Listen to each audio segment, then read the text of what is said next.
Hey, Doug, what do you want to do tonight? The same thing we do every week, Todd. Try to record a podcast.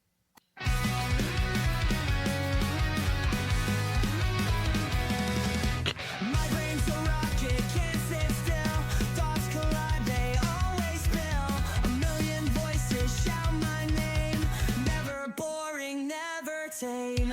ADHD, we're running wild. Focus fading, chaotic child. Turn the volume up, take a ride. In this crazy storm, I can't hide.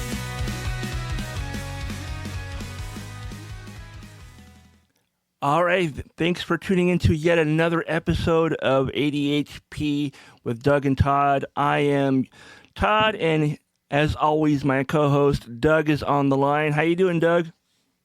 Hey, Todd, how's it going? I'm moving a little slow over here, to be honest. Well, at least you won't have to be actively moving around during this recording. You can just sit there and be like,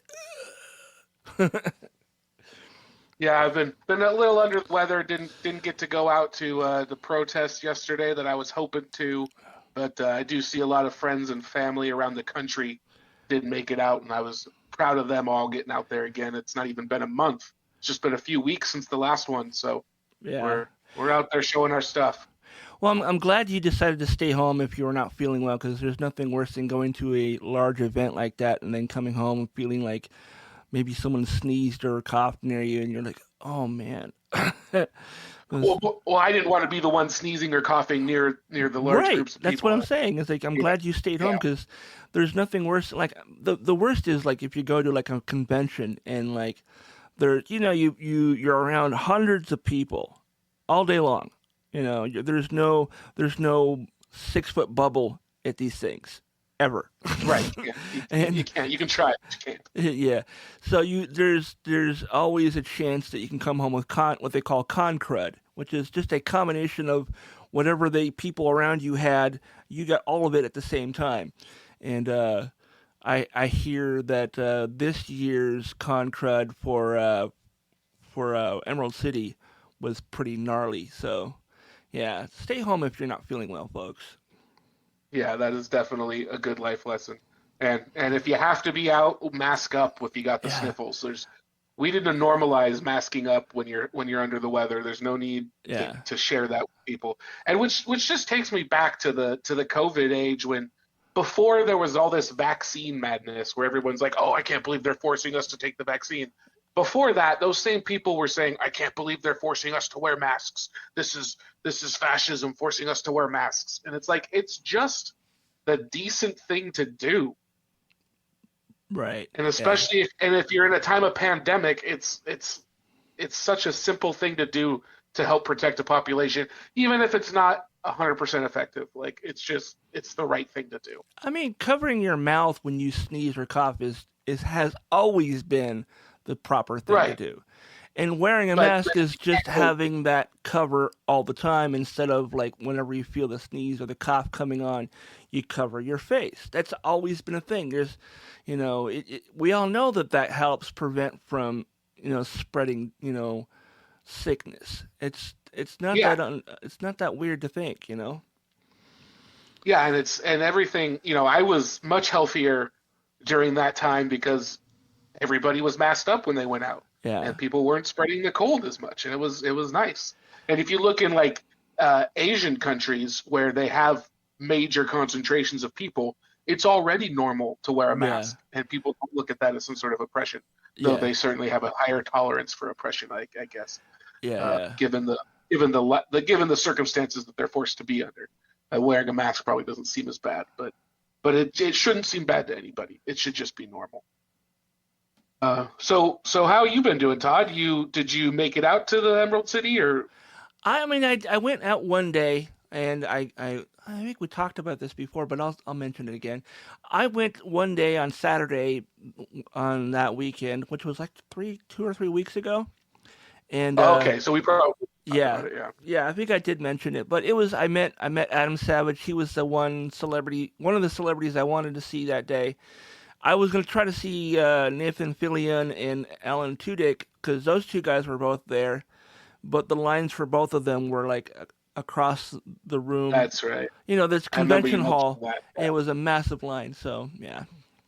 I had heard something about a fire at another con in Seattle. SakuraCon wasn't sure. was this last weekend, yesterday. See, I get these all. That's what confused me. That's what made me think there was something else since the last time we talked. But it's SakuraCon SakuraCon. is happening this weekend, today and yesterday, and I think Friday, and also NorwestCon, which is a literary sci-fi convention. So they're both happening on Easter weekend. They always happen on Easter weekend. Bi-monthly science fiction convention. It's a what? AKA Bi-Mon Sci-Fi Con. I don't hear. What'd you say? I said the bi-monthly science fiction convention. Oh, the bi-monthly. AKA Okay, I heard man. I'm like, what? Yeah, sorry. No, that's the just Bi-Mon Sci-Fi Con. that's just my ADHD brain trying to process the words that are coming out of your mouth, and it didn't really process. Oh, it's also me having marbles in my mouth. So okay. Don't feel bad about it. So it's like, we're really doing well here. So yeah, the bi-monthly. Well, I mean, at this point, this time of year, there's going to be a bunch of conventions. There's Emerald City happens like in March, always in March, and then SakuraCon and NorwestCon happen on Easter weekend, and I think in May is going to be like there's going to be like the springtime edition of SummerCon at the Puyallup Fairgrounds. The springtime edition of SummerCon. Yeah, I think that's what they call it. I mean, it's a mini version of what SummerCon is. There's not as much happening at that. They're only using one or two of the buildings as opposed to like the 4 buildings they used last year. They used a lot of the fairgrounds last year. They had a bunch of different celebrity groups of people. There was like the cast of Smallville, and there was a bunch of other words that I can't think of off the top of my head. Oh yeah, Ron Perlman was there. I met Ron Perlman. He was a fucking cool guy. He looked like he was exhausted and wanted to just take a nap, but he was a cool guy. That's how I feel. He came up and I go, "Hey Ron, I appreciate you coming in today." He goes, "Well, thank you." I was like, "Well, no, really, I appreciate it because there's a lot of people in this line." You don't seem like you want to be here, Ron. I didn't say that. I was just like, I almost said you look tired, but it's like I didn't want to insult the guy. But he looked like, oh God. No, really, I'm glad you're here. You look like shit, man. You look like shit, man. I mean, he is at that point he was pushing 80. He's now like 80 years old now. He turned 80, I think, this year. But and there was a bunch of other people I met last year, he was Hellboy, right? He was Hellboy, and he was in a bunch of other things too. He was also in the second of the 3 Blade movies. He was in the group that were supposed to be like the hunters of the Daywalker, and he was the one that challenged Blade quite a bit in that movie. It was actually a good movie. And there was a Guillermo del Toro movie too. Yeah. So. Which you could tell because it had the fish guy in it. He's really into fish guys. Yeah, Doug Jones was definitely in that movie for sure. Yeah, that's another person I'd like to see at a convention is Doug Jones. But yes, a fellow Doug.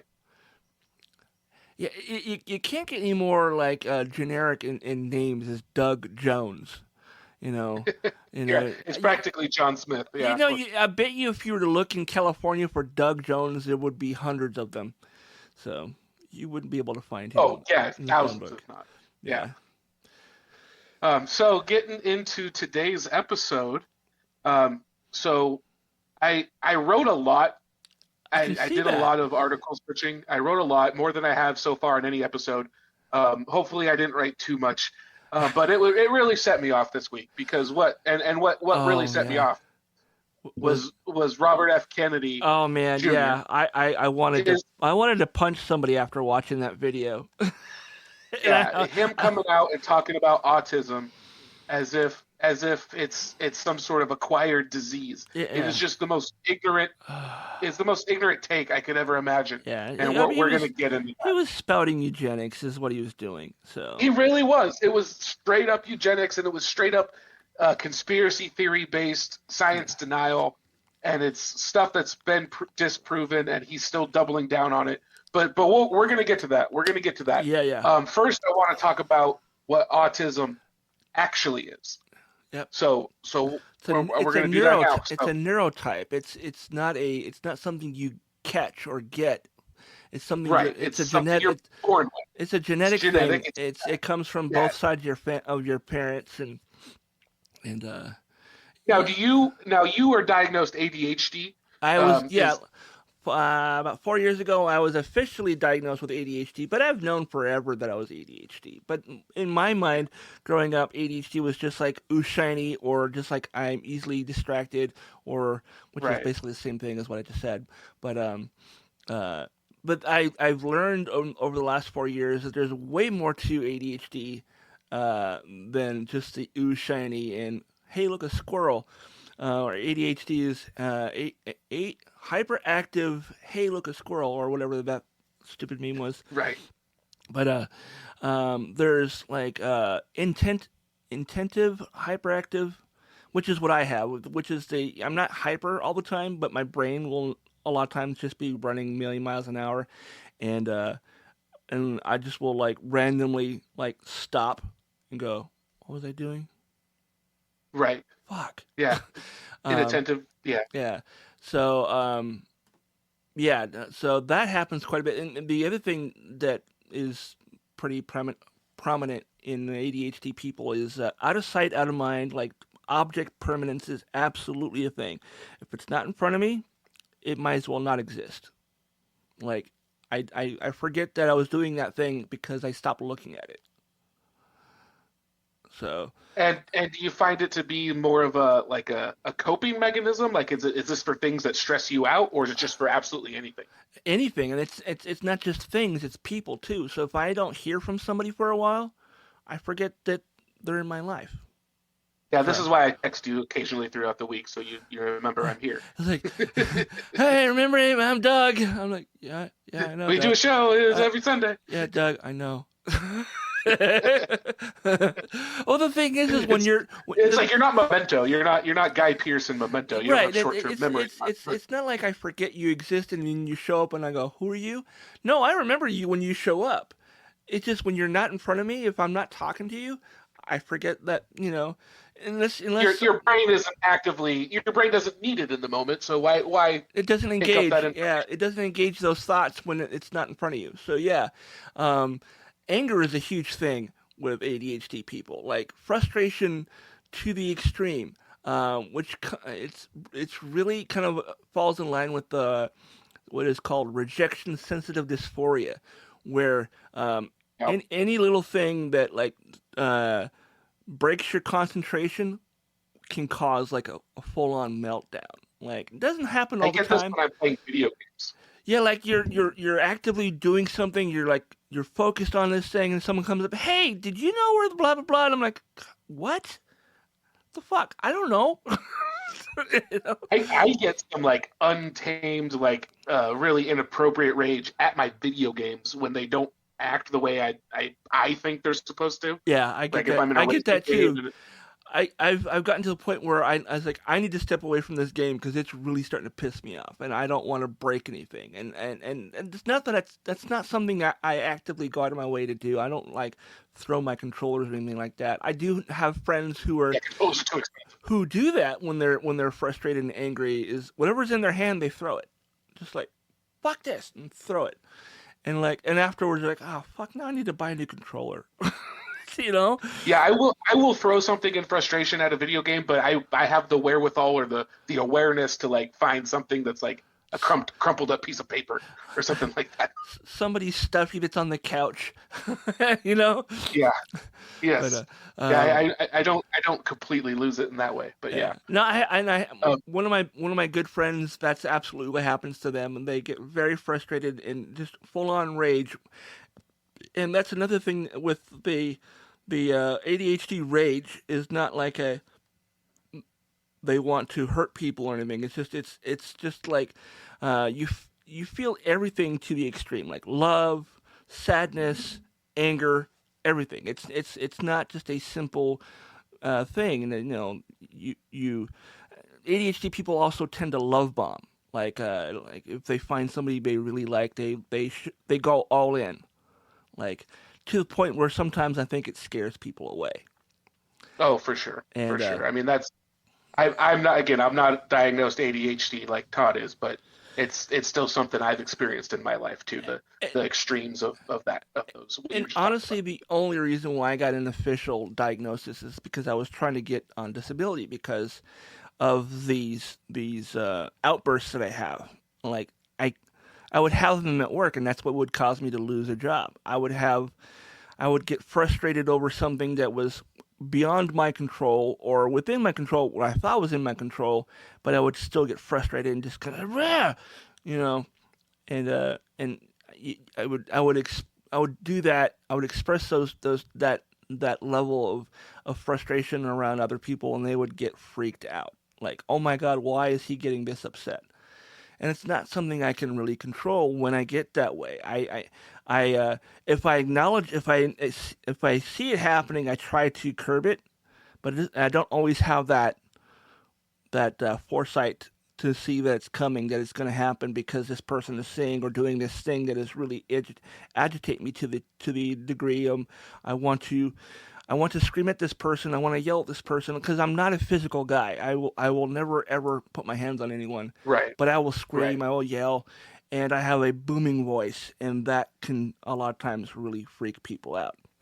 You know, because I've described it something similar as just like a downward spiral where it'll be sparked by something small, and then my brain will just kind of cycle it over and over again until it just makes me more frustrated and upset every single time, and I'm just winding myself up for an explosion. Yeah. Sometimes. So, and the things that will set off the ADHD rage, generally speaking, it's things like breaking that person's concentration. Because if you only understood how hard it is to get focused on anything, when you finally have that focus and then someone breaks the focus, like, oh my God, dude, it took me forever to get to the point where I'm able to fucking do this. What do you want? You know? And and it's the need to communicate. You're trying to communicate something, and it always feels awful when you get derailed. Yeah. I don't know if you've noticed the banner image I have on my Facebook, which is like a train that's falling off it's coming off the rails, and it says train of thought. I have written on it across that train, because a lot of times your train of thought will get derailed, and there will be no survivors. You have no idea what you were just doing, and that's part of the reason why it gets so frustrating. You get angry. That extreme of anger is because anything you were just doing is now gone. It's just there's nothing left of that thought. You can't. Yeah, and it's like I had a great point. I can still remember that it was going to be a great point, but it's gone.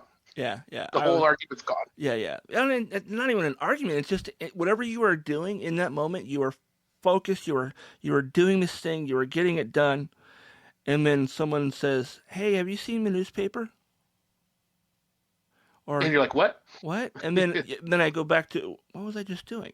Fuck. Yeah. You know, and like the most recent thing I've learned about ADHD is that rejection sensitive dysphoria. That's the most recent of all the things I've learned about being ADHD, which is perceived, whether it's real or not, rejection will cause that person to be like, oh fuck, I'm an asshole. No one likes me. Why was I doing that? That's stupid. What the fuck? And just spiraling on that, you know? And or you think that everyone around you are being polite, but they don't really like you. You know what I mean? And right. No, and I know you posted something the other day about like here's how a ADHD person like sees text responses, where it's like you don't respond. Oh, you hate me. You respond with just a thumbs up. Oh, that means you hate me. Oh, you respond with just a short word. That means you hate me. Or yeah. Like, no, absolutely true. And it's like I get that so much. Yeah. I work on those types of interactions through text. I don't really get that deep into it anymore, but it's like if I don't hear from people for a while, I think, well, they don't want to talk to me. It's like either I blame myself for waiting too long, or it's like, did I do something to piss them off, or now I waited too long and be weird. Yeah, And, I get that. and more often than not, anytime I've ever said, "Hey, if I upset you, I'm sorry," and they're like, "What are you talking about?" I'm like, "Well, I did this. Exactly. I said this, and I haven't heard from you in like months or weeks." And I figured I said something to upset you. It's like, "No, dude, I'm just busy." And now they're upset that I'm telling them that I'm worried that I upset them. Now I think that's what they're upset about. And they're like, "Dude, I have a life and a job." Like, yeah, okay, yeah, I get that. It's not about me, I know. And the thing is it's not that like ADHD people are narcissistic or anything. It's just that any kind of like negative, like anything that can be perceived as negative is taken as such, and to the point of like, just I need to do something to cheer myself up because I'm hyper focusing on the wrong thing here, and that's another thing that we'll do. We will, like if, for example, if I'm having a conversation with somebody in a public space like a bar or a restaurant, and we're sitting across from each other, and we're having a conversation, and I'm trying to stay focused at looking at their head, at their face. Just like I'm not looking away. Be things that are happening behind me aren't interesting, but my brain is focusing on those, regardless of how much I want to talk to you. And I got to hear what that sound was about. I just got to hear what that sound was. I mean, it's the best example is like just being at a Denny's on like a weekend, and you're like hanging out with your friends, and it's like almost 1:30 in the morning, and you're having your gross food that is just delicious, and your moon's over my hammy, or whatever it is, it looks nasty, but it's really delicious, and that's probably another that's an autistic thing. It's just food looking not appetizing but still being delicious, but then your brain is focusing on the conversation three booths over. And what's really bad about that is if the person I'm talking to in a booth or having a conversation with is someone I'm interested in or want to have a relationship with, and we're just meeting for the first time or even the third or fourth time, I'm trying to stay focused on her because I don't want her to think I'm not paying attention or I'm not listening. And often what I will have to do is like, look, if you see my eyes dart left and right, it's because my brain is focusing on the wrong thing, and I'm trying to get my brain to focus on what we're talking about. And it's something that I have to do all the time. It's not like something I can turn off. I used to get so nervous on dates that I would like intentionally focus on other things because I was just so overwhelmed by having to like have the right reaction with the person I'm across the table from. Right. And it was and those situations didn't go. There was no second date on those situations. Yeah, I mean, I've had situations where I will tell them like, look, I'm listening, but my brain is also focusing on the wrong things at this moment because I'm very ADHD, and I'll let people know that. It's like I am trying to pay attention. If you want to, test if I'm still listening, ask me what you just said, kind of thing. And if I didn't hear it, I will ask you to repeat yourself. And the other thing is, if I ask someone to say what, it's because it's not that I didn't hear what you said. It's just my brain didn't process it in a way that made sense to me. Like, I think actually it happened earlier in the call where you said something and I was like, huh? And to me, it is is what it sounded like. And it wasn't that you weren't swallowing your microphone or anything like that. That's the way my brain heard it. And when right as you were we'll listen back afterwards. We'll see how clear I was. I may not have been clear. and just like as you're repeating yourself, my brain goes, there it is. I'm like, oh yeah, okay. And you're like, what? Oh yeah, I've heard this before. Yeah. It's like my dad. My dad will say what, no matter what you say to him. My dad will say what, and then you start repeating yourself, and like you get like 2 words into repeating yourself, and then he'll answer your first thing. Yeah. Be like, you just. Yeah. Well, it's very possible your dad might be a little ADHD then. Oh, he's OCD, that stuff too. Oh, like yeah, well, then... and that's something. These are a sort of a what's the word I'm looking for? A neurodiverse. A cornucopia. Yeah, but they're a matrix of neurodiversity that tends to go together. I mean, and I was The neurodivergent spectrum it goes all over the place. I mean, ADHD and autism are in there, and so is Yes, OCD. there a lot of people that are. This is something we'll be getting to. Is people with autism a lot of times also have ADHD or other Yeah, learning disabilities. yeah. They all have a lot of crossover between them. And that's there are people who are also. When I was diagnosed, they said they didn't think I was autistic, but as I've done some of my own testing, because self-testing is valid, regardless of what anybody else tells you. It is valid. Not everybody has the $6,000 to get an official diagnosis. And I only did it because I was trying to get on disability because I was not able to keep a job in order to pay rent and pay bills and all those other things. And so, um, but yeah, there are many different types of neurodiverse brains, and they all have their strengths and their weaknesses. And there's a lot of crossover between all the different ones. Like my mom was very OCD. I didn't know that until like she was on her deathbed that she was obsessive compulsive. It didn't click. I mean, I was aware, but it didn't really click. The gravity of her being OCD didn't really hit me until she was on her deathbed. And I was like, oh my God, Mom, had I been aware that you were legitimately like obsessive compulsive, like not kind of things have to be in the right spot, like obsessive compulsive, like legit, like having to close things a certain number of times, that kind of thing. I would have been like, oh, my mom's just being OCD. I wouldn't have taken it as Right. personal as I had. And And this is something that's going to come up. Is it's because back in the day, it just wasn't. You weren't allowed to. They didn't know about it, or you weren't allowed to have those kind of neurodiverse, whether it's autism or OCD or ADHD. It wasn't a thing that people were allowed to have.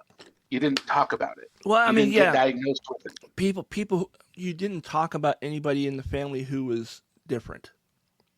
Like, Because there's that meme. I don't know if you've seen the meme where it's like, back in my day, we didn't have autism, but here's my drawer full of wires organized by length and color. yeah. I saw that one yesterday. I think you probably shared it. Yeah, and Um, that's my dad to a T. Is he has to have, like, I can't remember what we were doing, but we were doing something together just recently, and and in the span of like the hangout, he had sorted these random trinkets all into color coordinated piles. Yeah, Like, what? yeah. Just for no good reason other than he needed to. My mom was very particular about things like if she wanted me to do the dishes or to mow the lawn. If I didn't do it the way she would have done, she would have done it right behind me. Like if I Oh did, yeah, I have very strong opinions on how to load the dishwasher that come directly from my father. you have to put things in this order with the dishwasher. Yeah, Or it's all about maximizing the space and getting the most dishes in there in a way that they will still get clean. yeah, and it's also the tray in the drawer. If they're not in this specific like piles, like if they're just willy nilly in there, she'll be like and she's going in there and sorting things out. And the other thing that used to bug the hell out of me is because she would ask me to mow the lawn and I go do it, and then an hour after I was done, she'd be out there mowing the lawn again. I was like, "Why are you mowing the lawn? I didn't miss anything." She's like, "The lines were wrong." I was like, "What do you mean?" It's not the pattern I wanted. Yeah, the lines were wrong. The pattern was not right. I wasn't doing lines. I was doing circles, and it bugged her because like she didn't want a circle pattern in the yard. She wanted it to be straight. And I'm like, And I definitely get some of this too because like my wife never puts the silverware in the same spots anytime she does the dishes. So it's like you get your big forks, big spoons, little spoons, but it'll always be in different orders. And I'm like, but they have a spot. They don't need to have a spot. I just feel like right, yeah, yeah. No, it's yeah. So for me to have that realization, like at the end, was really sad for me because one, they would have you been wish you had it. there would have been quite a bit fewer arguments or disagreements or just in general chaos because I'm like, it's not a huge deal. I cut them. They're all the same length grass now, and there's not any pieces that are sticking up. That was what was in my head. It was like, it's all the same length. The pattern in the grass didn't even occur to me as being a thing. It just that the fact that it was all the one length is what I cared about. In her mind, there shouldn't have been swirls in the grass, and she was freaked out by that. And she would have to go in there and fix the swirls so they weren't swirls anymore. And one of the last times that me and her had an argument was because she asked me to come over to fix her computer. Her computer was having problems with pop-up advertisements just taking over the computer, and it was causing the computer to move really, really, really slow.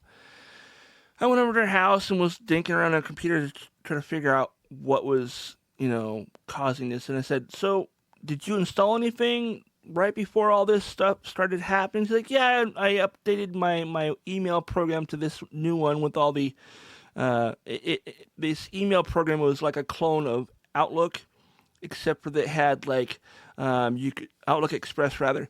It had where you could have like colored backgrounds, you could have like a pattern on the background, and you could change the fonts, and you can add little animated GIFs to the email. And it was, I was like, okay, that's kind of neat, I guess, but this thing has a bunch of advertisements all over this email client, Mom. I think this might be the problem. So like, well, I don't want you getting rid of that because I like using that. I was like, well, Mom, if it's the problem, we need to get rid of it in order to solve the problem. It's like, you just wanted to make it like the way you like. It's like, no, I'm trying to fix your problem. Right. He goes, well, yeah. And so that caused a massive fight because she was like, you just want it to be like your computer. It's like, well, if my computer, meaning like it works without any issues, then yes.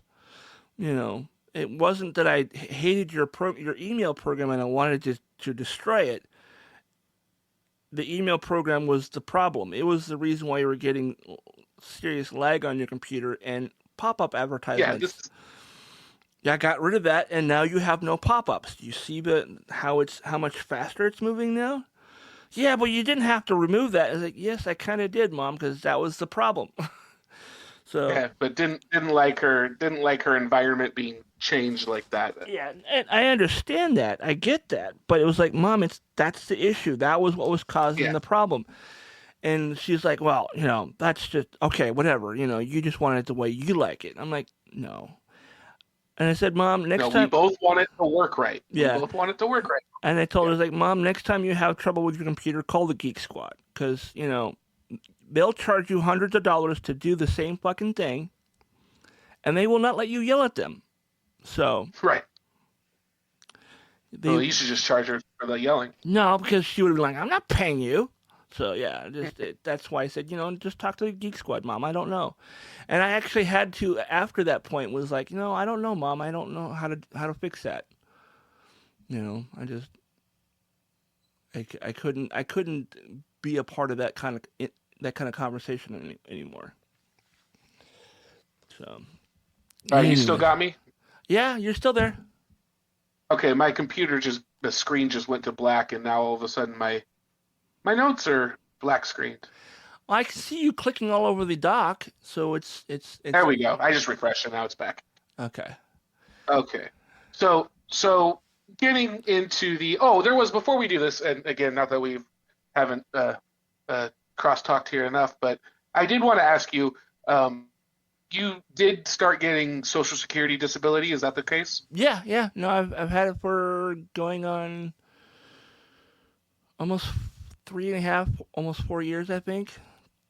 And with all the Doge cuts and everything going on with Elon, have you seen a reduction in your benefits, or any checks show up late, or not at all? It's all electronic, and I haven't yet. But then again, they announced this Doge thing after the last time I got paid, so we will see. We will see on the 3rd if I have anything less than what I normally get. Oh crap! What? So, there's a big blank. Oh, weird. All the text is gone, but if I highlight it, it comes back. Weird. It's fine on my end. Google Doc is having a glitch. I think your computer's having a glitchy glitch because it's fine on this end. Try closing out the browser and coming back. I think it's okay now. I think I got it all back now. So we'll get to this before it disappears again. So what did Kennedy say that pissed us off? Well, here's the quote. So he says, quote, autism destroys families. I can't do a RFK impression. Yeah, don't do the impression because, then we can be like, they're making fun of the way he talks. Right. And I can't do impressions anyways, as we may or may not have learned yet. All you really got to do is you gotta like sound like you're really old and like interject some extra air into the conversation when you're talking. I think is how you do it. But you don't need to do that in order to get the point across because he's a dick. So here's what. Yes. So here's what Kennedy said. He says, autism destroys families. More importantly, it destroys our greatest resource, which is our children. These are children who should not be suffering like this. These are kids who many of them were fully functional and regressed because of some environmental exposure into autism when they were 2 years old. And these are kids who will never pay taxes. They'll never hold a job. They'll never play baseball. They'll never write a poem. And they'll never go on a date. Many of them will never use a toilet unassisted. And we have to recognize we are doing this to our children. So the two things there that really set me off were the idea that the kids were normal and then regressed into autism at the age of 2, and that we think we're doing this to our children. Right. So before I go further into that, I will say I did want to go what is autism actually? So autistic people may, and this is coming from the UK's National Health, the NHS in UK. So autistic people may find it hard to communicate and interact with other people. They may find it hard to understand how other people think or feel, find things like bright lights or loud noises overwhelming, stressful, or uncomfortable. Facts. Get anxious or upset about unfamiliar situations and social events. Yep. Take longer to understand information, or do or think the same things over and over. So what it's not is autism is not an illness. It does not mean you have an illness or a disease. It means your brain works in a different way from other people. It's something you're born with. It's a different signs of autism. It's a different operating system. It's the equivalent of the difference between an iPhone and an Android. They do the same fucking thing. They just do it differently. And signs of autism might not be noticed when you're very young, or they might be noticed when you're very young, or not till you're older. Yeah. And if you're autistic your whole life. There's no cure. It's something to look for. It doesn't go away. It doesn't get better as you get older. It doesn't get worse as you get older. Although, actually, I don't know. I think in some ways it does get worse because your body starts to fall apart at some point, and then so things that would everything gets worse as you get older. Is what you're saying? Yeah, it's not a thing of it's not caused by the autism. It's just autism might exacerbate those other things that get worse. Autism is a spectrum. It's different for everyone. Yeah. Everyone with autism is different. Yep. And what Kennedy described was some of the most severe cases of autism where there are people that need that level of care. Yeah. But autistic people can live a full life. Yep. It doesn't have to stop you from living a good life. Autistic people have things they're good at as well as things they struggle with. It doesn't mean you can never make friends or have relationships or get a job, but you might need extra help with these things. Yep. So how many autistic people are there? So there's definitely more than 1% of the population, and that number is going up as we learn more about it, as we become more aware, as it becomes more socially acceptable to diagnose a person as having autism. I know Kennedy would use he's calling it an epidemic lately of an explosion of autism diagnoses, but that's just because we're accepting of it now. We're acknowledging of it. We're not just sending people we're not chaining kids in the attic because they're different anymore. Right. And people of all ages, genders, and ethnicities can be autistic. Yep. But people from marginalized groups can face more barriers to getting a diagnosis because of lack of awareness about the true diversity of autistic people. Yep. And it's understood as a spectrum. At one point, people thought a spectrum was a straight line between more and less autistic, but that's not the understanding anymore. Yeah, today we understand. I was just going to say that people thought, like, well, where are you on the spectrum are you? Are you really autistic or are you kind of autistic? It's like, it doesn't work that way. That's not how it works. Right. Today we understand the spectrum to mean each autistic person has a unique combination of characteristics. Yep. And they can be very different from each other with different sets of strengths and challenges. And I misspoke earlier. Autism is not a learning disability or a mental health condition, but around a third of autistic people also have a learning disability. Yeah. So that's what I was trying to say. It is definitely something that happens probably more frequently with people who have other disabilities as well. But I like I said, I don't know if I've said this or not, but I will say that I grew up in the Pacific Northwest. I went to school. I went to special ed from the time I was in kindergarten all the way up through high school. And I was in a lot of special ed classes, but I was also in some normal classes too, air quotes, normal. Typical classes maybe is the right word. So in some classes I did really well in, and other classes not so much. Like some of the typical classes that I was in were like gym class or like small engines or metal shop. Those are classes you probably don't have in school anymore. But I mean, we didn't have computer classes when I was growing up. We had computers in our classrooms, but they were for typing class was what they were used for. So it was, we didn't do programming in school. We did like learning how to use a typewriter. So if you ever had to do like an office job, you were able to do it, and things like that. But it's a lot of the classes that I was in were what they called resource classes, which is it was a smaller number of students, and there's always at least one or two like teachers' aides, which are like other teachers or like other students that help out with the class. And I think what we're trying to say here, and I think this is the most important point, especially in refutation of RFK, is that autism is a natural variation in people. Yep. It's just, and this is why I say that to some extent we're all on the spectrum. It's just No. Don't ever say we're all a little bit autistic. Don't do that. Well, I'm not saying that. What I'm saying is it's a natural variation in people. So everyone has characteristics, and I think we're all a bundle of our variations, and autism is just one is a particular collection or cluster of variations that gets diagnosed. I will say this. But go ahead. Yeah. There was a mutual of ours that once said, "Well, everyone does that." It's like, no, they really don't. And it's people that do this are the ones who are on the spectrum. Neurotypicals do not do these things. They do not have a running dialogue in their head all the time. There's not always something playing in their head, whether it be dialogue or music or whatever. That is not something. I wonder about that. I don't know. I wonder about that. That's not something that happens with neurotypicals. I've talked to people and they go, "No, I don't have music playing in my head all the time." So this person months later comes up to me and goes, "Hey, I wanted to apologize to you for saying everyone is a little bit like that.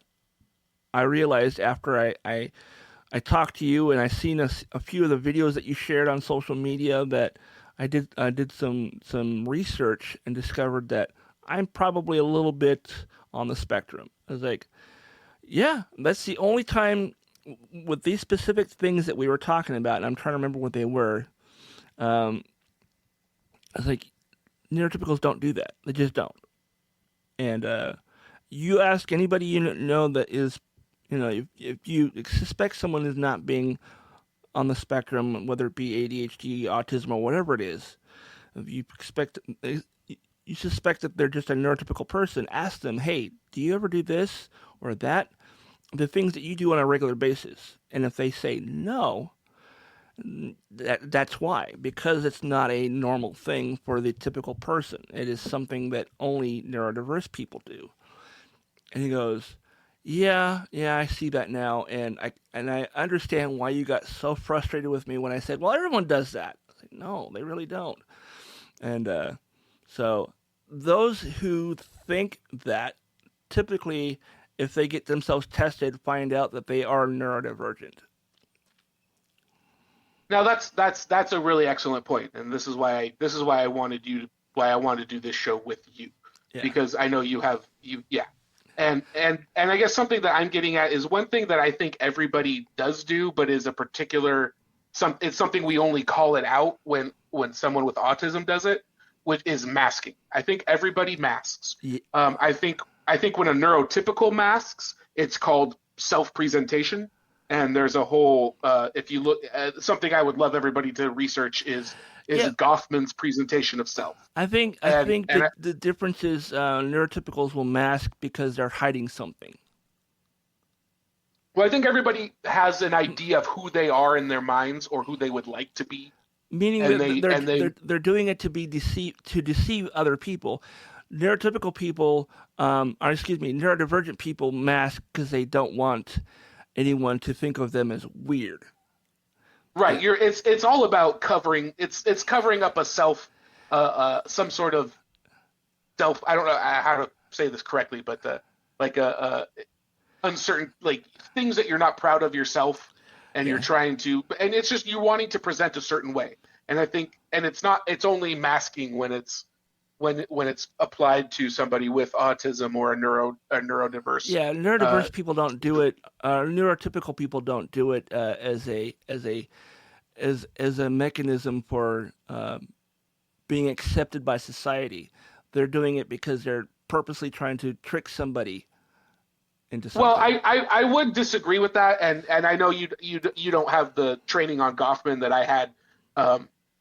Because I think that's something to go into in a future episode. Is basically everybody is putting on a play in a sense. Goffman goes into a very dramaturgical way of talking about the presentation itself. It's also very old. It's from 1950, so it probably is out of date in many ways. Yeah. But people, even if you're not trying to deceive people still they want to put on. Some people will call it virtue signaling in a way. I personally think virtue signaling is a good thing because we should signal our virtues rather than just try and evolve into our base drives, like right. It's like when people if you're being if you're being nice to people, people call you woke. Like that's what you don't think empathy is a good thing. I mean, you don't think that.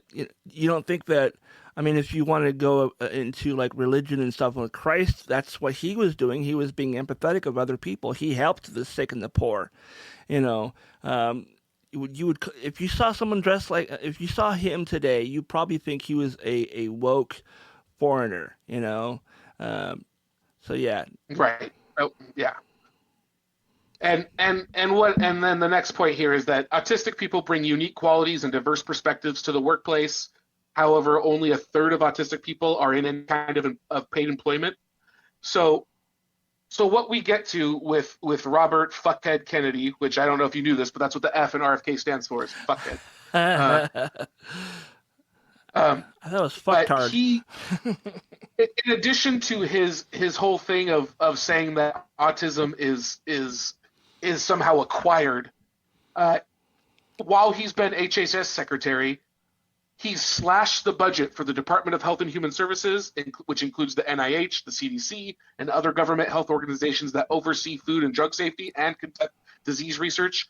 So, and in order to do that, he has to deny that autism is a naturally occurring thing. Because we've already established that if you even take him for his word that there are these severe cases of autism, people need the help. You can't, on one hand, say that you can't on one hand say that this exists and then on the other hand say you're going to cut all their services. Right. And so and if only a third of them are able to get jobs, then obviously we need to do something to help take care of people that aren't able to work for themselves. And the only alternative, if you take Robert F. Kennedy's position, is some sort of eugenic annihilation of people with autism. Yeah. It's disgusting. And that's where I really get pissed off about it. Yeah. And he's using, so like he says, quote, we're going to look at vaccines, but we're going to look at everything. Everything is on the table, our food system, our water, our air, different ways of parenting, all the kinds of changes that may have triggered this epidemic. So again, different ways of parenting, as if you could parent somebody out of autism. It's and yes, the rate, as we discussed, has gone up. It's almost 3% in 8-year-olds now, which they'll point to as some sort of environmental factor. But I say, look at left-handers. I'm a left-hander. I'm a lefty. Yeah. If you look at the chart for left-handedness from the Victorian age up through the 20th century, what you see is a giant rise and then a plateau. I remember when I was in elementary school, teachers teaching left-handed kids how to write right-handed. Oh yeah, my grandma used to try and get me to be right-handed because she thought left-handedness was of the devil. Yeah, I didn't hear stuff like that. I just heard that there was something inherently wrong with writing left-handed. So yeah, and it's the same way with like LGBTQ plus people, where it looks like everyone's it's a fad now. People are in a fad, and it's like, no, it's more socially accepted. People are able to admit it now. They're not hiding anymore. They used to be that they were hiding. That's why you didn't see as many gay people, is because they were fucking scared for their life. Exactly. And now that they can be out, you're going to see a raise in it, and it's not because of environmental factors. Yeah. So that's I got into a massive argument about 3 or 4 months ago with someone about trying to say that environmental factors is what's caused autism and ADHD. It's like, no, that's not how that works. I've always been this way. There's nothing new or different about me over the years that has caused me to be this way. I've always been this way. The only difference between now and 50 years ago is they didn't know what the hell was wrong with me 50 years ago. I was going to the doctor's office on a regular basis when I was a little kid because they were trying to diagnose me. They were trying to figure out what it is that is going on with me, because physically I have some issues, but I also have some, cognitive issues as well. So they were trying to figure out, and my mom thought possibly that I was, I don't remember what they call it now, but it used to be called fetal alcohol syndrome.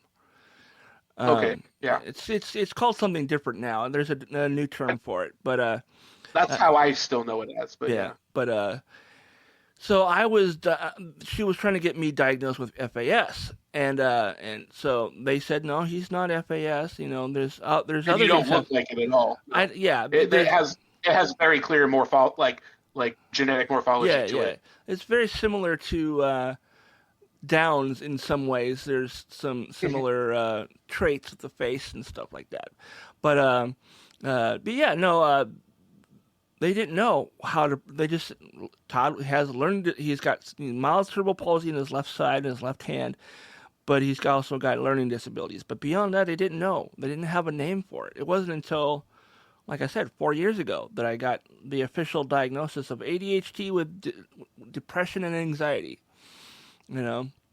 So. And we're still learning so much about these different neurodiverse things, because like my younger stepson has a chromosomal issue that they've been able to identify.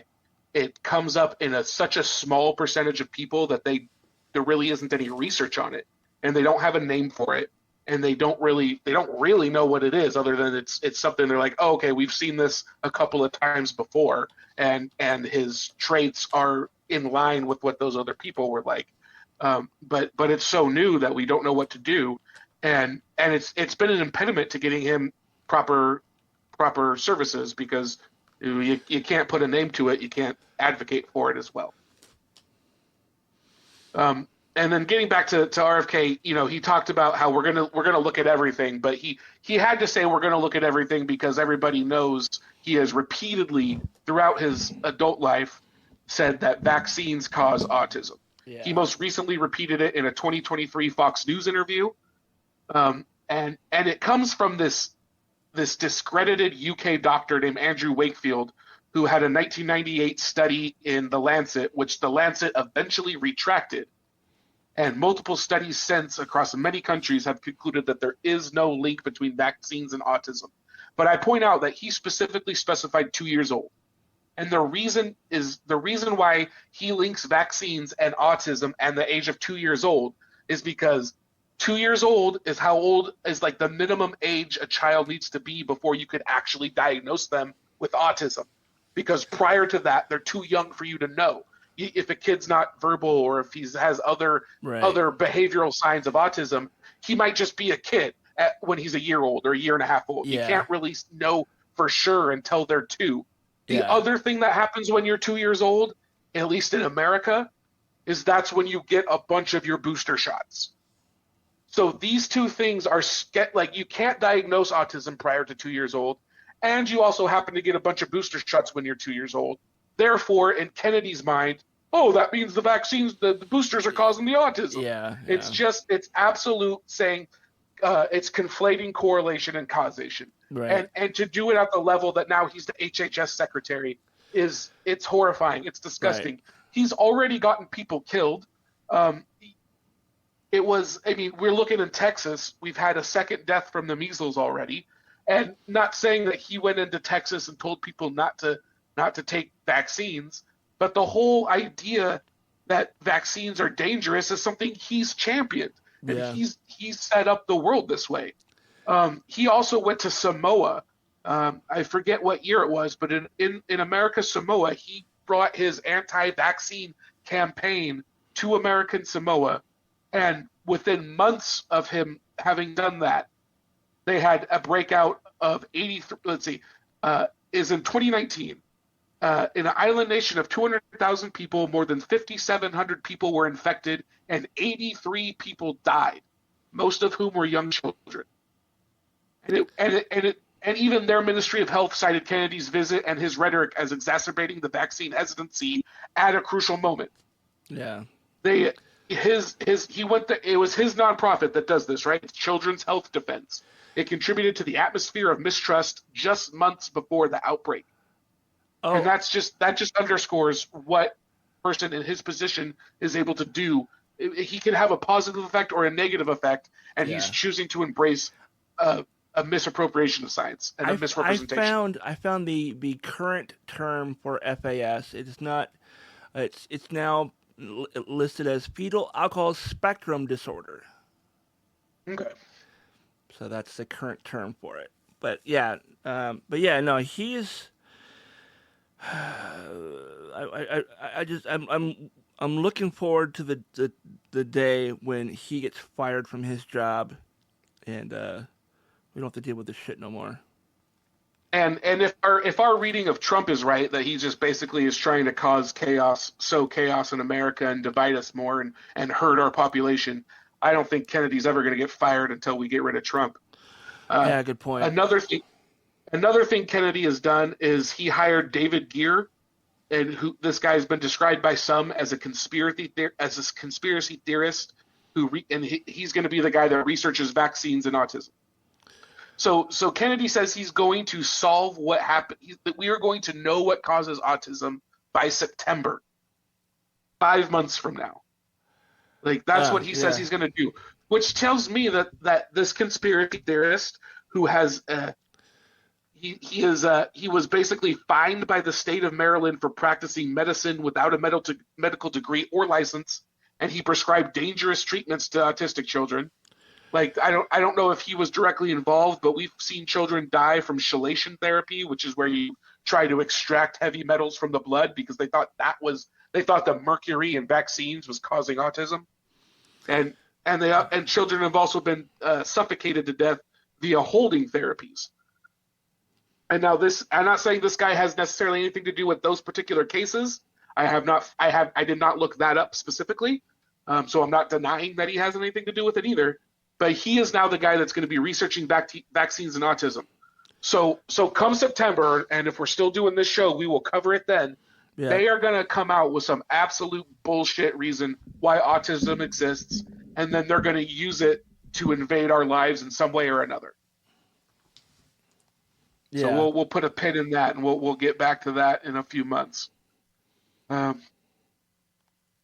Kennedy also he has misleading claims on fluoride in drinking water. Yeah, I've heard that. Fluoride is a naturally occurring mineral recognized to protect teeth against decay. It's added to the water supplies in many countries, including about 63% of the U.S. And then Kennedy has long campaigned against the practice. He claimed in a recent post on X that Trump as president would be advising all U.S. water systems to remove fluoride from public water, which is just going to ruin kids' teeth. That's all it's going to do. Fluoride in the drinking water is not in concentrations high enough to cause any of the problems that Kennedy would suggest occurs from fluoride. It is perfectly safe, and it's only beneficial to humans. Yeah. And that's really what I wanted to say on Kennedy. Is he is absolutely a con artist he was grifting on this for years, the same way Jenny McCarthy was, using this to scare parents into hiring his chair, supposedly what would we call it, the children's health defense. Like it's just a grift. It's just for attention and money, and it's harmful. It's incredibly harmful, and we should not ever stand up for this, or we should be standing up against it. So that's my piece on RFK. Yeah, I don't like Jenny McCarthy for that reason. Yeah. Yeah, it's been hard to. Yeah, I'm glad she's not really around in the public eye anymore. I mean, she is. She's on that Masked Singer, and I actually really like the show. But I can tolerate her being on the show because other things are happening. And sure, it's not let about her be an actress. Let her be whatever she wants to do there, as long as she's not giving her political opinions. Yeah. We don't hear her spouting stupid shit other than her stupid guesses about who the singer is. But yeah. So that was a little bit of elongated opening topic.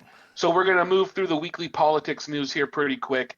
It's a lot of more of the same because Trump is just on his campaign to absolutely. They are clearly trying to just make anybody who isn't a white American feel like they're at risk. It is a whitewashing of America. I know I've beat this drum before.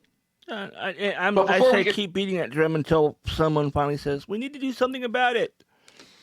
Yeah, until he's finally impeached for this crap. Because he's doing things without due process. He's ignoring the Constitution. And I can't see even Republicans, unless they're gonna make him prime minister and do a Putin thing where Trump is never out of power. I don't see how they can tolerate this when they finally are not in power, because I assume one day they won't be. Yeah. But before we get to those items, I do want to talk about real quick, because we're a Seattle area-based podcast. Yep. There's a new Boeing jet meant for a Chinese airline. It's been returned to the U.S. because of the ongoing trade war. So that's, just it's great for our country that we can't sell planes to China anymore. And then also medical journals have been getting letters from Trump's DOJ threatening them and saying that they want to review how they respond to whether the publication is partisan when it comes to various scientific debates. So one group here that recently got this was CHEST, which is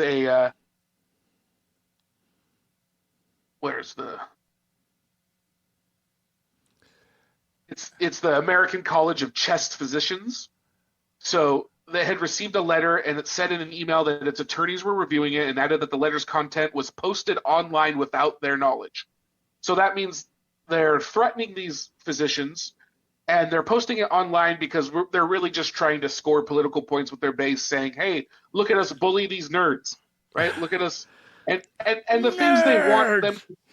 Yeah, and it's basically, this is published numerous articles that were breakthroughs in scientific research and clinical treatment, advancing the medical profession and improving the health and well-being of patients worldwide. CHEST adheres to the International Committee of Medical Journal Editors and the COPE ethical guidelines for scholarly publishing, applying strict peer review standards to ensure scientific rigor. But what the Trump administration wants is they want them to explain how they deal with criticisms and how. The letter said, I am interested to know if publishers, journals, and organizations with which you work are adjusting their method of acceptance of competing viewpoints. They go through peer review.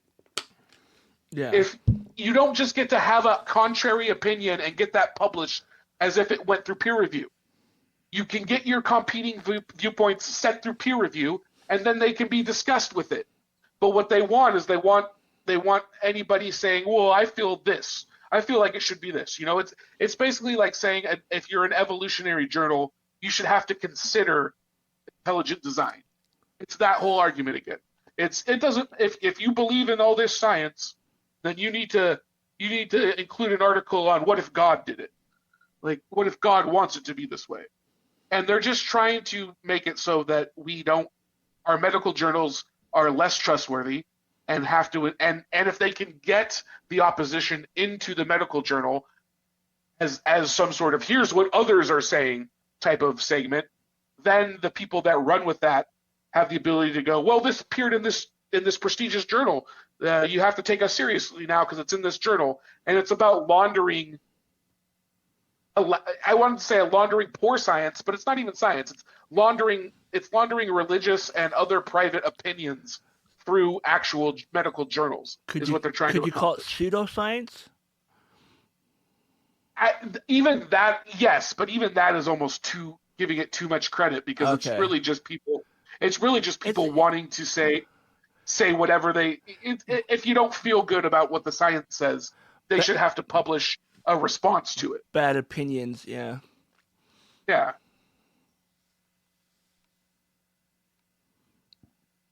And then the remaining stories are all about international students or researchers who are having their visas terminated because of minor infractions, or simply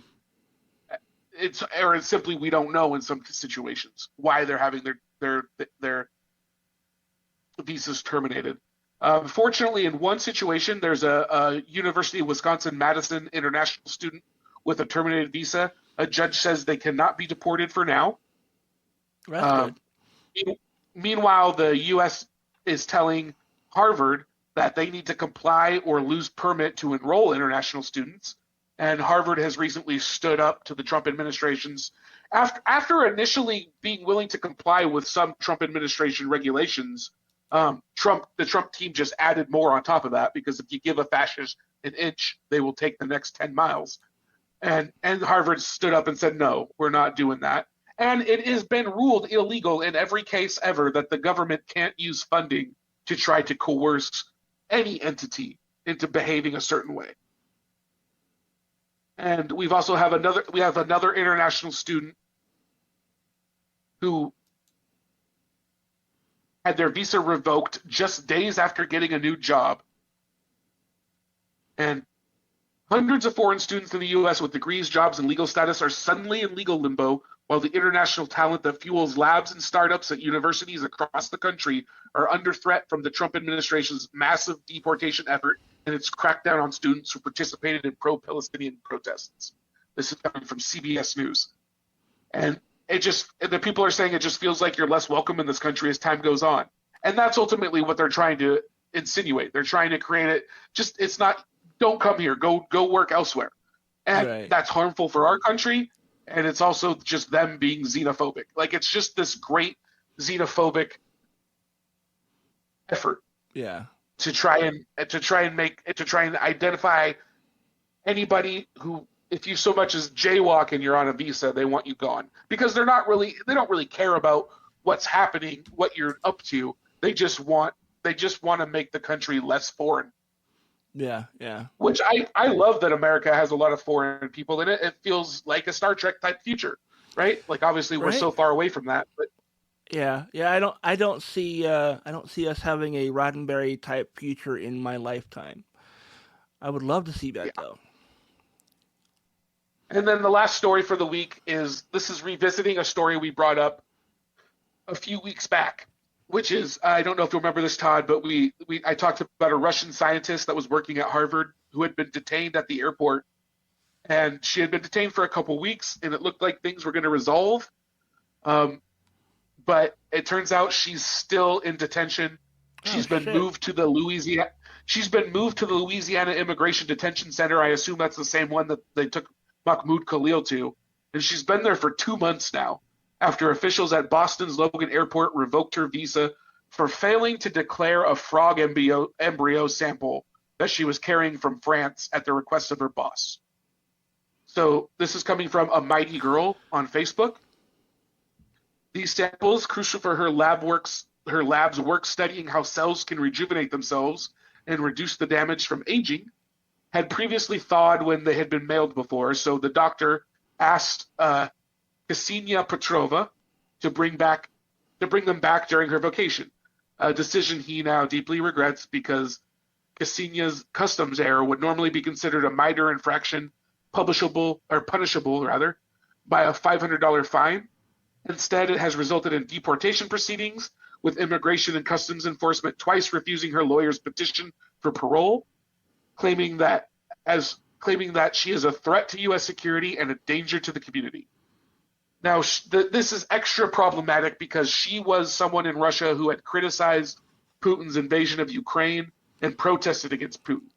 So she fled Russia in 2022, and if she is sent back to Russia, they will probably imprison her again. She may face up to 15 years in prison, if not more, if not, secret death in prison, as the Russians sometimes do.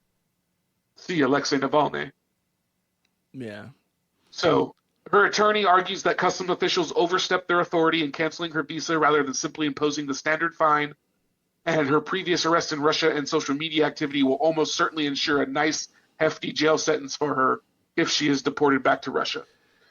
So again, they're using terrorist tactics, really. Social terrorism is what I would call it, in order to make it so people don't want to come to America anymore. And that's going to hurt us in the long run. We are strong because of our diversity. Yeah. And I agree. And it's just the more people from different places you have working on the issues, the more likely you are to solve a problem. But they aren't really concerned about solving problems, the Trump administration. They're more worried about using problems to their political benefit. Yeah. And they're ultimately, my fear is they're going to try and repeal the entire 20th century. They're going to undo the New Deal. They're going to undo all the civil rights progress. And they want us to be some sort of Russian-style fascist government that only, eventually we're going to see that only white landowning men are going to be able to vote again. That's where we're headed. So yeah, that's my rant for the week. And I know I definitely need a palate cleanser now. Yes, absolutely, and I have that for us. I was noticing some things this last week, and it really kind of got slapped in my face yesterday because I hadn't been really paying attention too much. I knew that it was going to happen. I didn't realize it was already happening. But Star Wars Celebration is an annual thing. This year it happened in Japan, and it's a Star Wars convention, like a Comic-Con style convention, but it's all Star Wars. And they had a bunch of announcements for upcoming projects that are coming.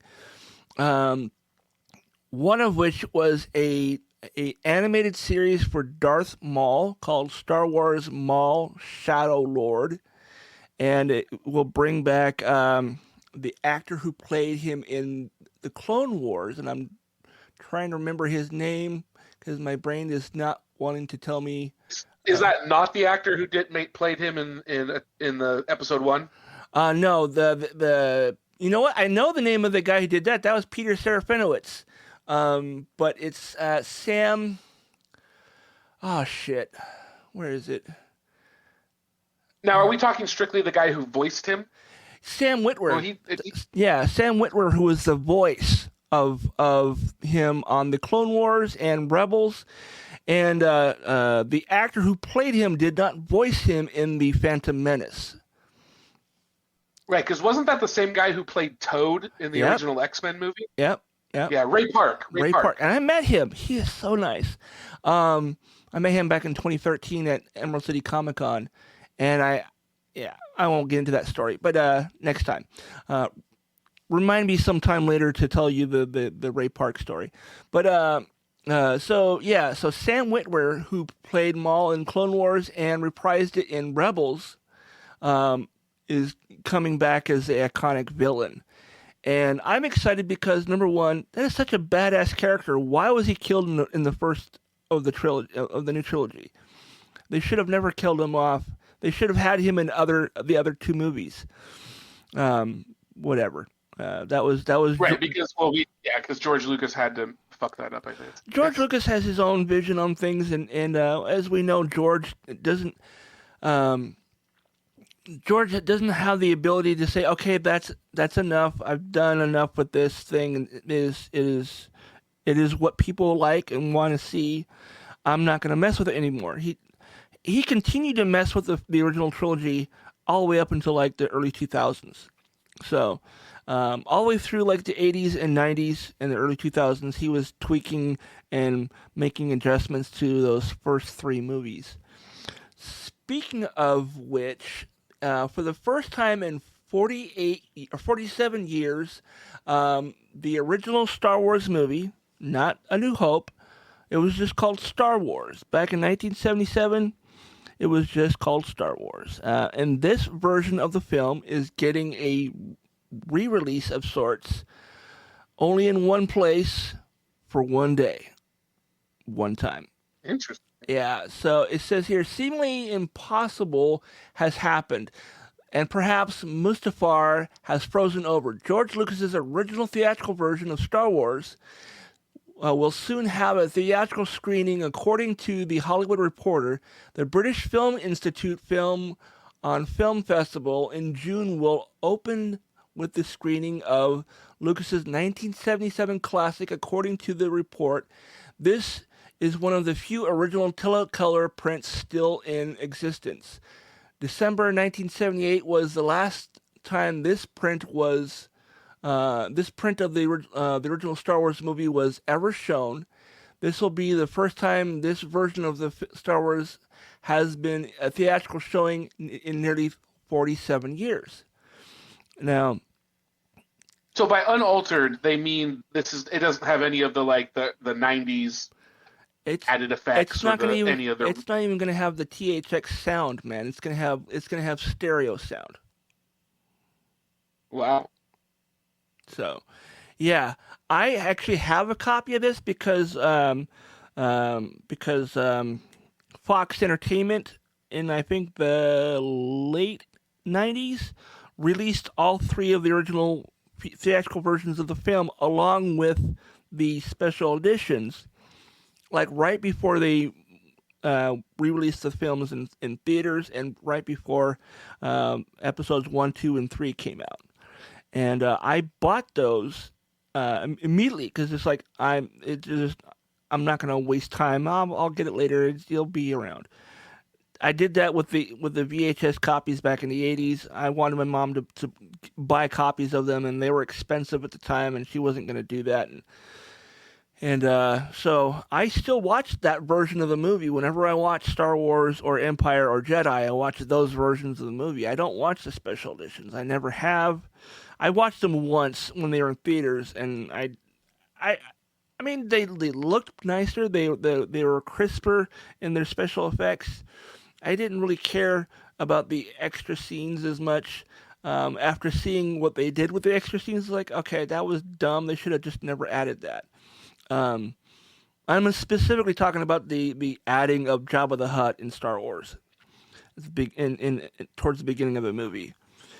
In the original footage, it's just an old British, Scottish looking dude, thick accent, wearing like fur pelts as his outfit. Is that actually in it, or was it cut out of the original and they added the scene back in when they edited it? It was never in the theatrical release. It was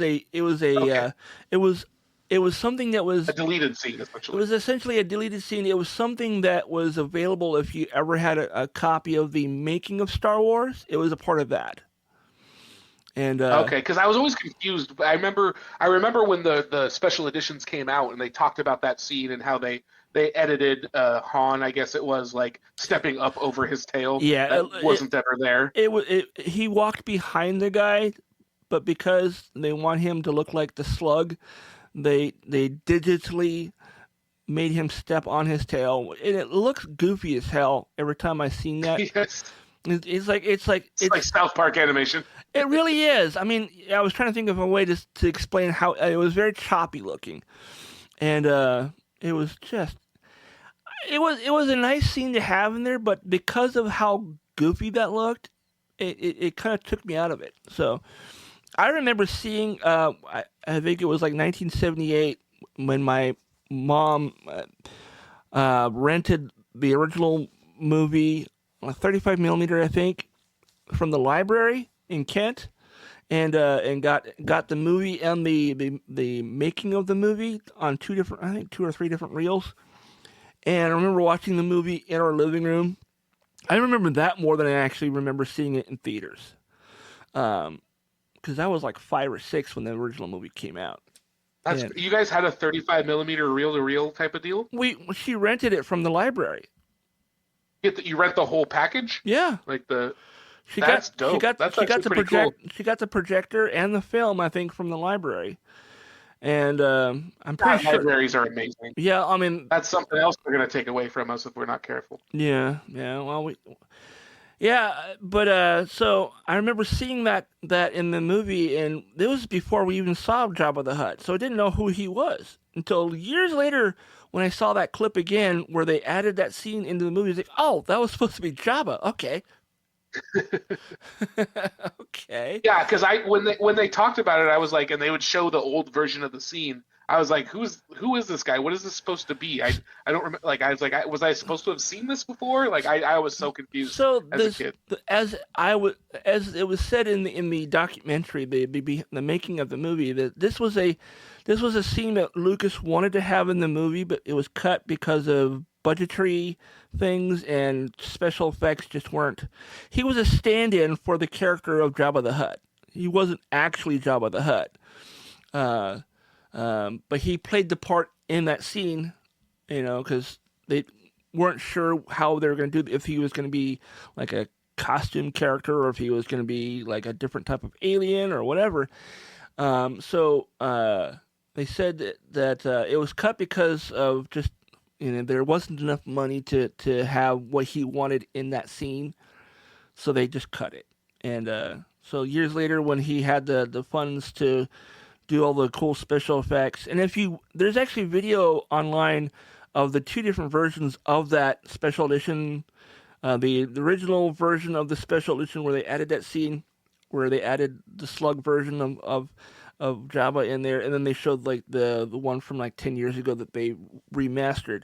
The graphics went from looking like a PlayStation 1 like sprite. It was really terrible looking, to like a PS3 version of the same thing. It was still kind of, really, it was the graphics were limited, but they were cool for the time. So, but yeah, that's getting a one-time showing in the UK. Lucky bastards. I wish I could go. I would absolutely love to see it in theaters again. The next thing I wanted to talk about was Ryan Coogler apparently is doing a reboot, not a another revival. It's going to be an entirely different.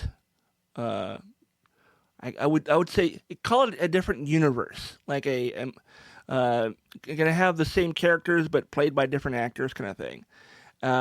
He's gonna be doing X-Files. And X-Files. I was gonna say, did you say what it was? I'm sorry. I was just like trying to get through what I was trying to say. Says amid all the vampire hubbub surrounding Ryan Coogler's new vampire thriller Sinners, starring Michael B. Jordan, the director wants to remind folks that his long-teased X-Files reboot is still on his to-do list, and it's at the very top of that list, in fact. Speaking on a recent episode of a podcast that I'm not going to mention here, Coogler said his plans to hit the ground running working on the X-Files once the dust has settled from his Sinners press tour. I'm working on X-Files. That's what's immediately next, Coogler said. So I've been excited about that for a long time. I'm fired up and to go back to it. And that, some of those episodes, if we do our jobs right, will be really fucking scary. So it sounds like he's not gonna. It's gonna be a series. It's gonna be another series, yeah. It sounds Well, like that's it. exciting because Ryan Coogler does great work. I mean, I like pretty much. I haven't seen Sinners yet. I'm I thinking haven't about either. going to the. I want to go see it. I'm gonna probably see it on Tuesday if I can. Are you going to the IMAX then? Because I think it's only playing at like 8. Well, there's 8 places where it's being shown in 70 millimeter, and then a few more places where it's being shown in the IMAX. And Seattle Center is one of them, but that's like the only place in our area is at the Pacific Science Center. Oh, I don't know. I wasn't planning on seeing an IMAX. I don't know if I want to watch a vampire film in IMAX to be perfectly honest. But I do like vampire films. Although knowing it's in IMAX, maybe I should wait till I have a little bit more money to see it in IMAX. But I was planning on just seeing it at the Regal Theater here in Renton on Tuesday. Is it showing there? I don't know. Whenever it starts playing, I'm gonna go see it on the following Tuesday because that's when the cheap tickets are. So. Gotcha. Yeah, because what I was just reading about this morning, I think it was, is that it's currently only in 8 theaters nationwide, plus a handful of others for IMAX. Okay. Yeah, it's because it's done in this really new 70 millimeter type of filming that's supposedly somehow the pinnacle of digital filming, and the IMAX versions have a new screen ratio of like 1.43 to 1. And I don't know what that's supposed to mean exactly, but it's interesting. I do know this. It sounds like this is going to be like a complete reboot. Like it's going to be a different universe. Like I said, it's not going to be the same people. But we do know that Gillian Anderson has gone on record saying that she wants to be a part of it. So I don't know if she's going to play Scully or not, but it will be cool to see her in it, regardless if she's playing the same character she was, like 6-7 years ago when they did seasons 10 and 11 back in 2018. Yeah, I missed that revival. Yeah, I mean it's you can find it online. I think it's on. I think it's on Netflix. Seasons 10 and 11 are on there. I think. I'll have to check it out. But I don't know if they're gonna do like a really scary version of it. I'm down with that. I think the original series was pretty terrifying, in that some of the things that they showed were like there was a lot of times where I'm watching and oh my god, it's just like I wasn't expecting that to pop up on the screen. The earlier X-Files it was really almost a horror type of show. It was very suspenseful. It was definitely scary, and it became. I felt it like kind of became sillier as it went on. Yeah, I think that's when they moved production from Vancouver down to L.A. is when that happened. And I don't know if Vince Gilligan was still a part of it at that point or not. I don't know. I don't know that name, but Vince Gilligan. Yeah. He's writing Star Trek. Writing X-Files episodes was kind of where he made his name as a writer. Okay. And then he went on to create and write Breaking Bad. Oh, okay. Yeah. So, and because I kind of mentioned last week that I kind of wanted to start doing some some weird stories maybe. So I grabbed a couple of stories off of the website that I had last week, and this is kind of a placeholder for now, but unless some listeners have a better idea for the title of this segment, I'm calling it "That's Some Weird Shit." There we go. I like it. That's some weird shit. The first one that came up is there's a story. It says here, monster hiding under a Kansas child's bed turns out to be real. Kansas babysitter got the shock of her life when she tried to show the child that there's no monster under their bed, only to find a complete stranger hiding there. It sounds like a cheap scare right out of a horror movie, but it happens just a few days ago in Kansas. A babysitter looking after after children in her town of Great Bend was trying to calm the toddler down after they told her there was a monster under their bed. That's one of the most common fears small children, and one of the easiest ways to calm them down is to show that there's nothing to fear. Only in this case, there really was someone under the child's bed. An unknown man who had been hiding there for who knows how long. As the women leaned down to check under the bed, the child's bed, she came face to face with a man, but instead of losing her cool, as most people surely would have in that situation, she confronted the stranger and even got into an altercation that caused one child to be knocked over. The strange man managed to escape, but the babysitter alerted the authorities and the suspect was shortly apprehended. The monster, in air quotes here, under the bed was identified as Martin Villalobos Jr., 27, who once lived at the residence but had been ordered to stay away from the property under the protection from abuse order.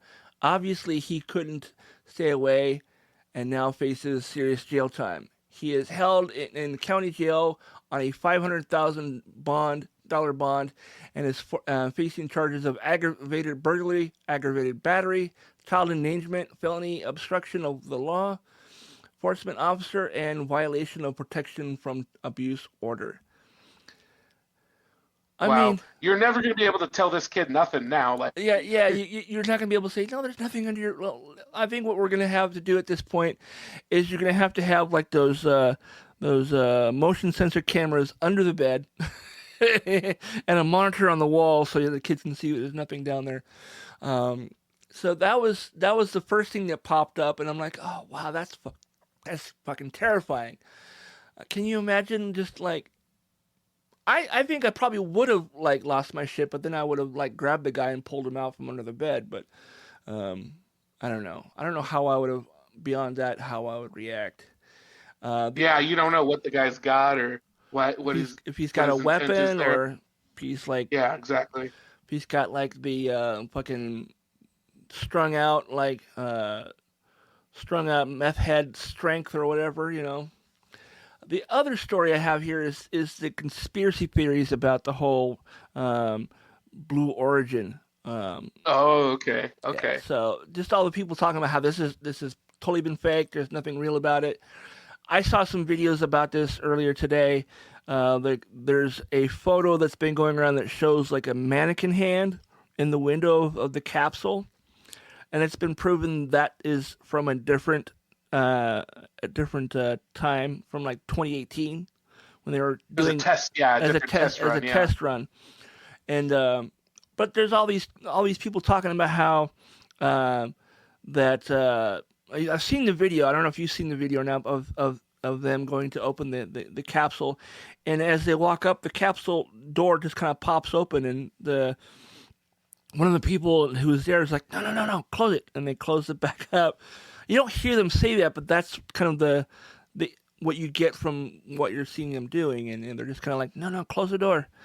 And then Jeff Bezos, I guess, is also walking around the capsule, and he's picking up debris, like sticks and kicking things out of the way, and he's like stomping down some of the dirt kind of thing. And it's like, well, what are you doing that for?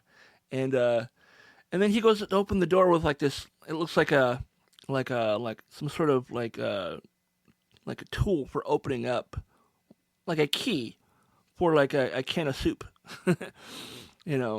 And so he goes to put it on the door, and then the door just pops open again, and then that's when everybody comes out. And but this is what it says on this article.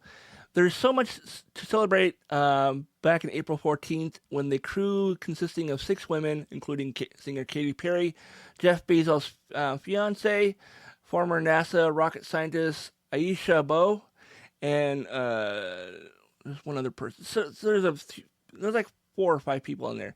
After the crew returned to Earth, however, the flight quickly became the focus of a number of wild conspiracy theories, with some even claiming that the entire mission was faked. Alleged abnormalities include everything from the door opening mechanism on the capsule to the way Katy Perry's hair looked in zero gravity. So, anyways, the hair thing, it looked fake. It looked like she was wearing a wig with like springs or something holding up pieces, like chunks of hair, or they were being held by strings. And it didn't look it didn't flow with like the weightlessness. Like, you know how hair would look if you're underwater, and how it just kind of like independently all the different hairs would like move. This was all like in chunks of hair moving around. It didn't look real. So that's why I think people thinking the whole thing was faked. So, which a lot of times people just have no idea how it should look in zero gravity. Like they don't know what it should look like. So yeah. they've never been there. And and the whole thing, it would be kind of absurd to fake this anyways, because they weren't even really going to space. They were just taking a plane ride that went really, really high, essentially. Yeah, I mean, they went to the outer atmosphere. I mean, they were at the edge of space is where they were. Correct. Yeah. But it's not something that's impossible to do. It's not something we're unheard of. It's right. But people will make a conspiracy out of anything. I mean, you got to keep in mind that there are people in this day and age, in 2025, there are people who still believe the Earth is flat. They believe that we never went to the moon to begin with.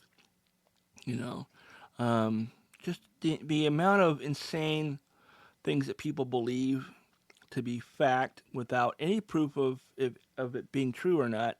So I don't know.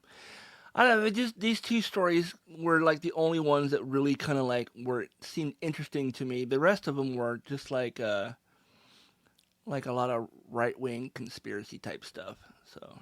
Oh yeah, we could have a field day with that. Maybe we'll do a whole episode one day just on various right-wing conspiracies, because yeah. Well, there's a lot. Speaking of like, you know, going on talking about right-wing conspiracies, did you actually listen to any of that podcast I sent you? Not yet. I have not listened to that yet, but I do have I did subscribe, so I'm going to listen to a few. Okay. I discovered that podcast when watching, there was a docuseries on Max called Q Into the Storm, and it was a documentary about how the whole QAnon thing started and how it became as popular as it is. And there was speculation on who was behind QAnon and who Q was. And right. And we have seen that in the 6 episodes. One of the, I think, episode 4 or 5 had these guys in this podcast. The podcast is now called QAA Podcast, the QAnon Anonymous Podcast, and it's just a group of 3 or 4 people who, on every episode, has a story about what the QAnon people are doing and what they believe, and what's the new thing that they're spouting is fact and truth and all this stuff. So yeah, I'm looking forward to listening to it. So again, that's the QAA, formerly the QAnon Anonymous Podcast. It just if you go onto like Apple Podcast or whatever your podcasting app is, to search for QAA, no spaces, podcast, and it should come right up. But if you go onto Google and type in QAA Podcast, you'll find their website, and links to their podcast will be there too. But right on. But yeah. And in addition to that, I want to encourage people to check out Dark Branded on YouTube. Again, check out Heather Cox Richardson on Facebook or Substack. These are Dark Branded's more of a fun channel. Heather Cox Richardson is more of a serious take a look at things, but I think that's 2 places I'd like. I know I've mentioned them before, just wanted to put that out there again. Yeah. That's going to wrap up this week's episode. Next week, exciting announcement, we do have a guest set for next week, so we're going to have fun with that. We'll have Brandon Popson on with us to hear a little bit about his story and his political journey. Again, assuming no last minute changes in schedule or anything like that. He just got back from Texas, so he has something to say about Texas too. We might be messing with Texas a little bit, Todd. We might. Prepare yourself. I'm cool with that because, I only have like 2 or 3 people I know that live down there, but they're not from there, so I don't feel like it would be I wouldn't be dissing my friends in any way, shape, or form. They just they live down there because it's cheap to live there. So yes, very much so. But that'll do it for this week. Please like and subscribe if you're watching on YouTube. And we'll see you next Sunday. Feel free to leave comments down below on either on Spotify or on YouTube. Yes. You can leave comments on anything that we're talking about throughout the podcast here. Yes, please do, because we will respond to those. We will respond to those the next week if anybody leaves a comment or a question or anything. So I actually, speaking of comments, I got a comment on one of the shorts that I posted, which was basically just a cut down version of the podcast. Somebody was like, you shouldn't be posting this kind of stuff on YouTube. Kids are going to see this. I was like, no, they're not, because I marked this as 18 plus, and kids will not see this.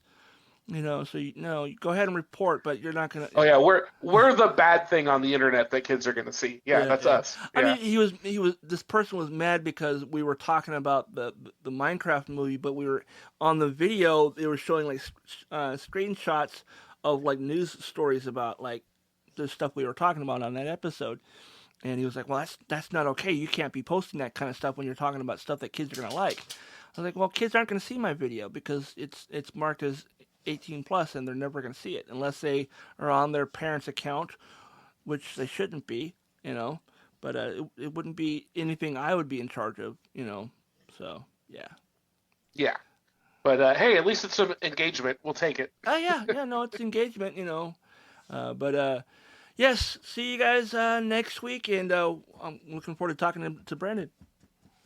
Right on. Thanks, everybody.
Can't hide.